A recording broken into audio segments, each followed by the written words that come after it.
Patrick Queen to the Seattle Seahawks? Well, it might be a dream. It might just be an idea.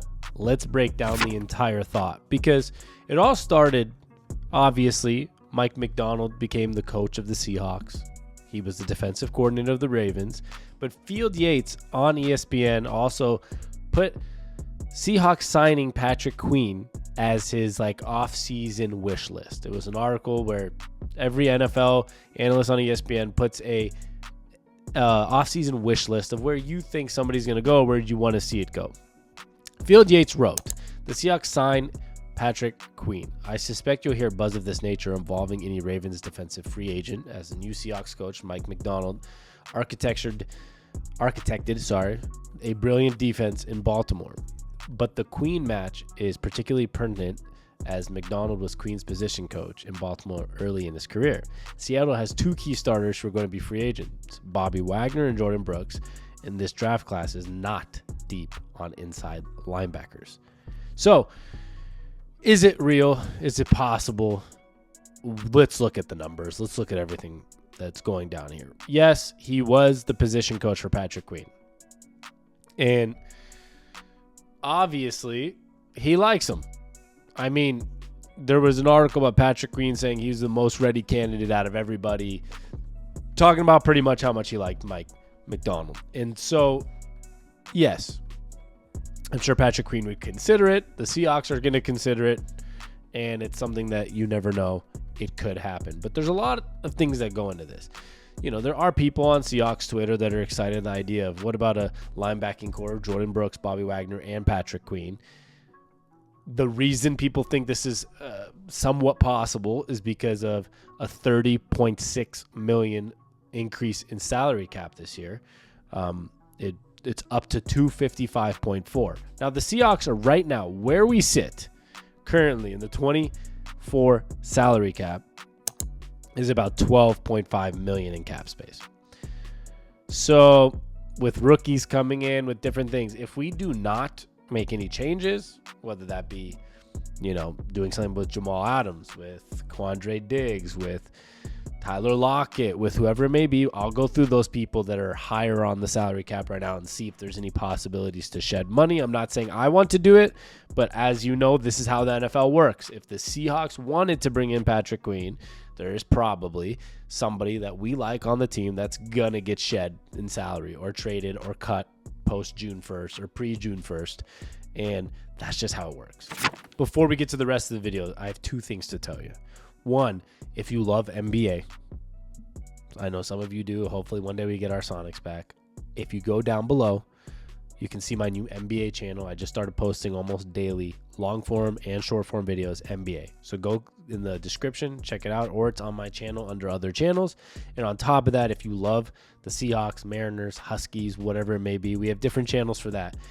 I do some NFL and Seahawks on this channel, but if you want just Seahawks stuff, go down at Seattle on Tap. It's in the description and in my channel. If you go down and see other channels, I just did a video about the Seahawks, not the coaching staff, not going to the combine. If you want to know why, go check it out on Seattle on Tap.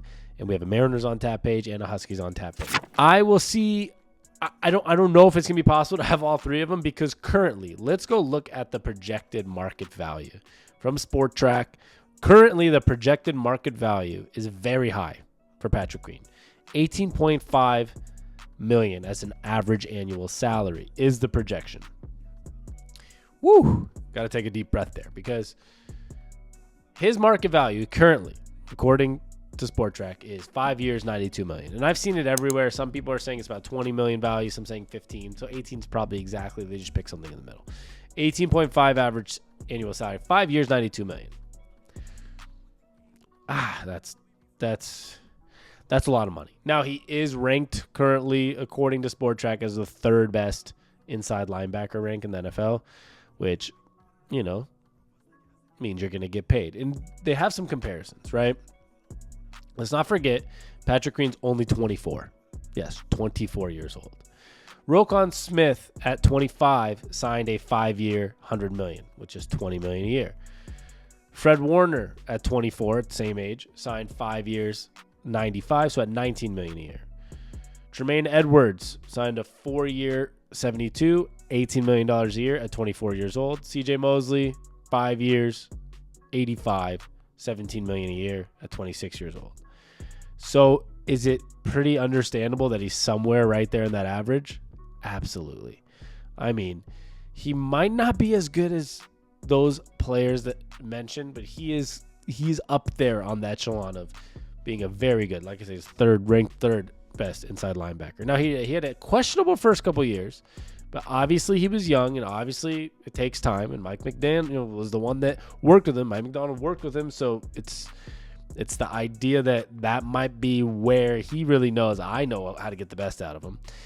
But 2020 and 2021, he was not as good as he was the next 2 years. I mean, he was still a decent football player. I'm not saying he was awful, but 2 sacks and 3 sacks, 10 tackles for loss, 10 tackles for loss, 97 and 106 total tackles. But 2022, 2023, 117 tackles, 9 tackles for loss, 5 sacks, and a forced fumble. And then 2023, 133 tackles, 9 tackles for loss, 3.5 sacks, 1 forced fumble, and obviously just one of the better interior linebackers in the NFL.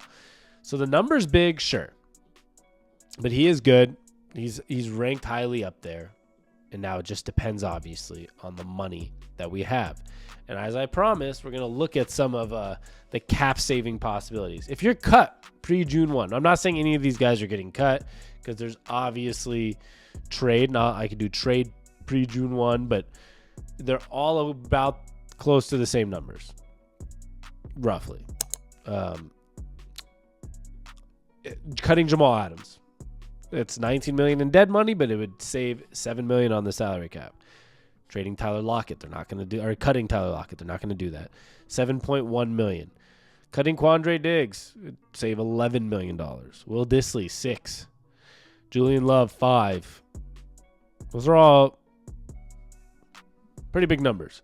Trade pre-June 1. Jamal Adams would also be $7 million. Lockett, $7 million. DK, $9 million. This is why it was a big talk on Seahawks Twitter the other week. Oh, should they trade DK Metcalf? Quandre Diggs trade would save you $11 million. Draymond Jones trade would save $4 million. That's a very big possibility right there. That's a huge one. Draymond Jones potentially saving $4 million. The point is, we're only at $12 million. After draft picks, we're going to be at a lot less. If there's any possibility of getting Patrick Queen, there's going to have to be some trades, some cuts, something moving around. Because especially Jordyn Brooks and Bobby Wagner are also free agents. So getting them all is going to be, first of all, very hard and extremely unlikely, all three of them. And number two is, I don't even know how we're planning about paying everybody in general already. Now, comment below. I'm going to give you the numbers, but I need your comments. I need to know what you guys think. Like I said, Patrick Queen is $18 million average annual salary. Jordyn Brooks is projected at 11.3, and I'll break down in a second. And Bobby Wagner about 5 because he's getting older. So would you rather have the Seahawks sign Patrick Queen and sign one of either Bobby Wagner or Jordyn Brooks? Or would you rather have these projections? A 4-year, $45 million contract for Jordyn Brooks. That's his current market value. $11 million a year.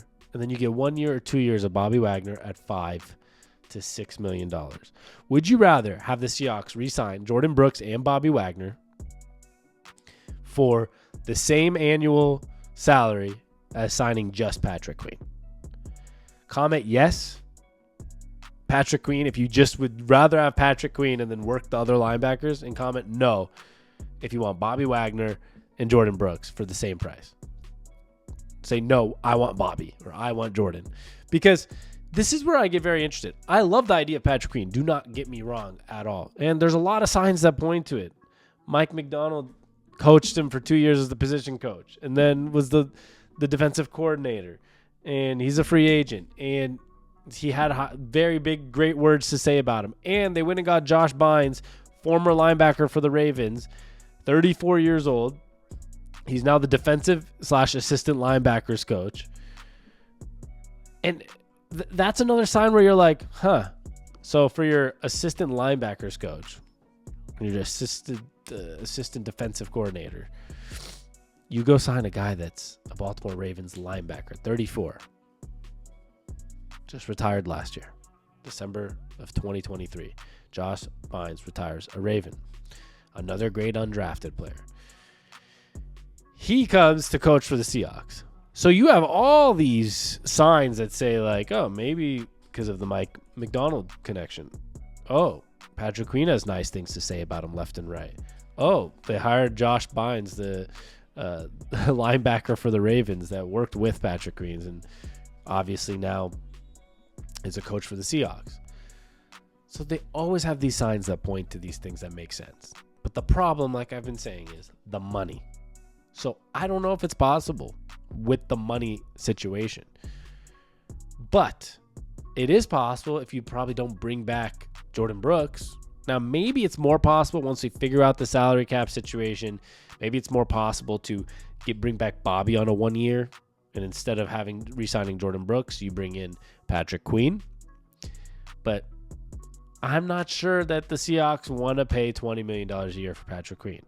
Now, what's really interesting on top of it all is the Seahawks are not making decisions through the coach anymore for personnel. Now, obviously, he'll probably have a say or his comments, whatever. But remember, Pete Carroll used to make big personnel decisions. Now it's John Schneider making the decisions. That's where it gets really interesting. So it's not Mike McDonald saying, hey, we have to go get Patrick Queen. This is what I'm saying. If John Schneider doesn't want to do it, he doesn't have to. So I don't know if John Schneider's going to stick with Jordyn Brooks. That's his guy, and he's cheaper, and you can have Wagner and Brooks back. Or if he's going to say, screw it, let's go in a new direction and just go get Patrick Queen. I'm not sure which one it's going to be. It's interesting. And Bobby's going to he's still a very good player. So it's a very interesting situation on what you think is the right move. Comment below. Let me know. And I appreciate all the support, to be honest.